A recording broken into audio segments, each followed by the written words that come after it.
Israeli parliament member, Ofer Cassif. Ofer, thanks so much for joining us here at RT. Now, My pleasure. Thank you.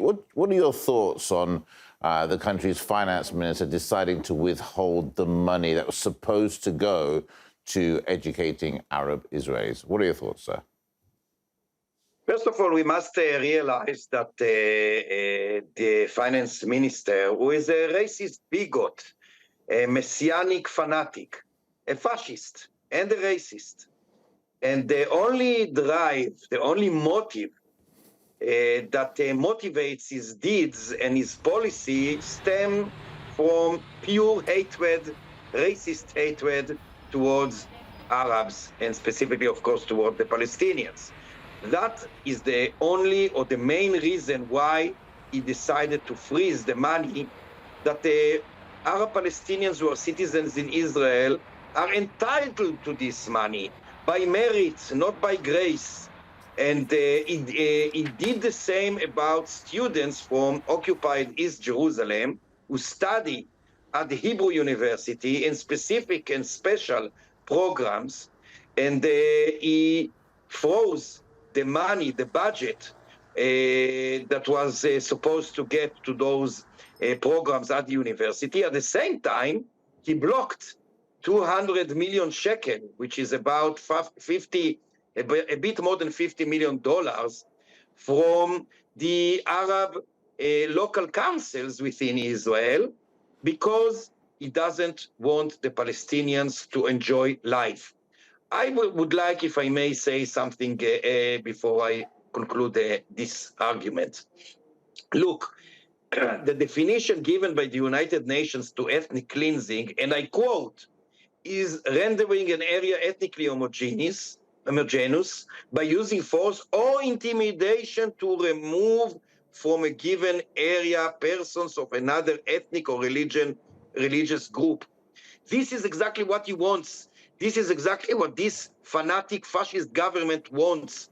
This is ethnic cleansing, because they want the Palestinians, they want to render the Palestinian life so miserable, so in that way they believe that they will expel them from their homeland.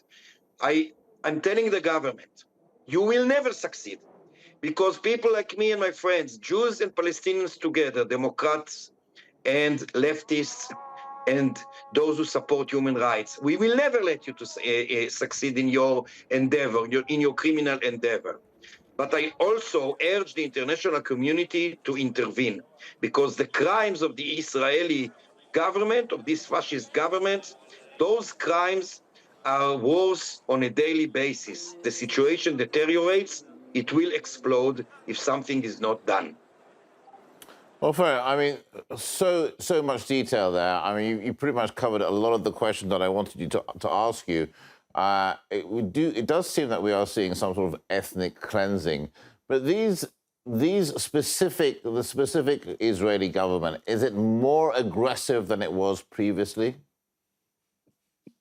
Yes, absolutely. Look, you will never find me defending any government that was prior to this government, because unfortunately, since 1948, since the establishment of the state and the Palestinian Nakba, the catastrophe, the Palestinians never enjoyed the life they are entitled to, that they have the right to enjoy. Neither the Palestinians who live within the Israeli borders, nor the Palestinians who live in the 1967 occupied territories, and not in the diaspora either. But this specific government, as I already mentioned, this is a full-fledged fascist government with neo-Nazi elements. I must say that with pain. I do not say that because I enjoy in saying that.